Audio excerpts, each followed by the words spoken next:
मेरे प्यारे देशवासियों, प्रयागराज में महाकुंभ का श्री गणेश हो चुका है। चिरस्मरणीय जन सैलाब, अकल्पनीय दृश्य और समता समरसता का असाधारण संगम।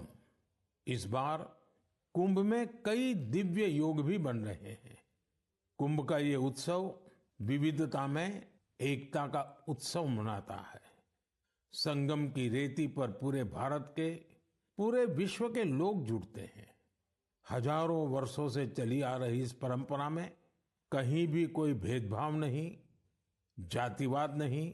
इसमें भारत के दक्षिण से लोग आते हैं, भारत के पूर्व और पश्चिम से लोग आते हैं। कुंभ में गरीब अमीर सब एक हो जाते हैं। सब लोग संगम में डुबकी लगाते हैं, एक साथ भंडारों में भोजन करते हैं, प्रसाद लेते हैं। तभी तो कुंभ एकता का महाकुंभ है। कुंभ का आयोजन हमें ये भी बताता है कि कैसे हमारी परंपराएं पूरे भारत को एक सूत्र में बांधती हैं।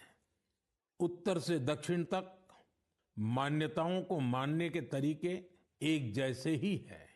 एक तरफ प्रयागराज, उज्जैन, नासिक और हरिद्वार में कुंभ का आयोजन होता है, वैसे ही दक्षिण भूभाग में गोदावरी, कृष्णा, नर्मदा और कावेरी नदी के तटों पर पुष्करम होते हैं। ये दोनों ही पर्व हमारी पवित्र नदियों से, उनकी मान्यताओं से जुड़े हुए हैं। इसी तरह कुंभकोणम से तिरुक्कड़ियूर, कुडवासल से तिरुचेरै अनेक ऐसे मंदिर हैं जिनकी परंपराएं कुंभ से जुड़ी हुई हैं। साथियों, इस बार आप सब ने देखा होगा कि कुंभ में युवाओं की भागीदारी बहुत व्यापक रूप में नजर आती है। और ये भी सच है कि जब युवा पीढ़ी अपनी सभ्यता के साथ गर्व के साथ जुड़ जाती है तो उसकी जड़ें और मजबूत होती हैं और तब उसका स्वर्णिम भविष्य भी सुनिश्चित हो जाता है। हम इस बार कुंभ के डिजिटल फुटप्रिंट्स भी इतने बड़े स्केल पर देख रहे हैं। कुंभ की ये वैश्विक लोकप्रियता हर भारतीय के लिए गर्व की बात है।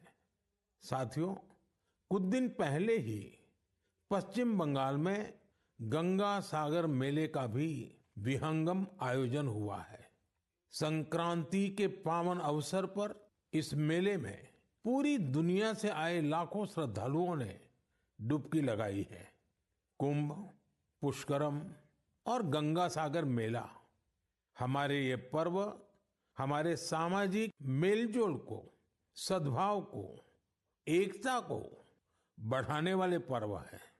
ये पर्व भारत के लोगों को भारत की परंपराओं से जोड़ते हैं और जैसे हमारे शास्त्रों ने संसार में धर्म, अर्थ, काम, मोक्ष चारों पर बल दिया है, वैसे ही हमारे पर्वों और परंपराएं भी आध्यात्मिक, सामाजिक, सांस्कृतिक और आर्थिक हर पक्ष को भी सशक्त करते हैं।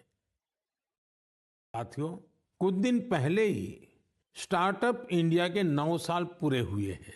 हमारे देश में जितने स्टार्टअप्स 9 साल में बने हैं, उनमें से आधे से ज्यादा टियर 2 और टियर 3 शहरों से हैं। और जब ये सुनते हैं तो हर हिंदुस्तानी का दिल खुश हो जाता है। यानी हमारा स्टार्टअप कल्चर बड़े शहरों तक ही सीमित नहीं है। और आपको यह जानकर हैरानी होगी कि छोटे शहरों के स्टार्टअप्स में आधे से ज्यादा का नेतृत्व हमारी बेटियां कर रही हैं। जब यह सुनने को मिलता है कि अंबाला, हिसार, कांगड़ा, चेंगलपट्टू, बिलासपुर, ग्वालियर और वाशिम जैसे शहर स्टार्टअप्स के सेंटर बन रहे हैं तो मन आनंद से भर जाता है। नागालैंड जैसे राज्य में पिछले साल स्टार्टअप्स के रजिस्ट्रेशन में 200% से अधिक की वृद्धि हुई है। Waste management, non renewable energy, biotechnology और लॉजिस्टिक्स ऐसे सेक्टर हैं जिनसे जुड़े स्टार्टअप सबसे ज्यादा देखे जा रहे हैं। ये कन्वेंशनल सेक्टर्स नहीं है, लेकिन हमारे युवा साथी भी तो कन्वेंशनल से आगे की सोच रखते हैं, इसलिए उन्हें सफलता भी मिल रही है। साथियों, 10 साल पहले जब कोई स्टार्टअप के क्षेत्र में जाने की बात करता था तो उसे तरह तरह के ताने सुनने को मिलते थे। कोई ये पूछता था कि आखिर स्टार्टअप होता क्या है, तो कोई कहता था कि इसे कुछ होने वाला नहीं है। लेकिन अब देखिए, एक दशक में कितना बड़ा बदलाव आ गया।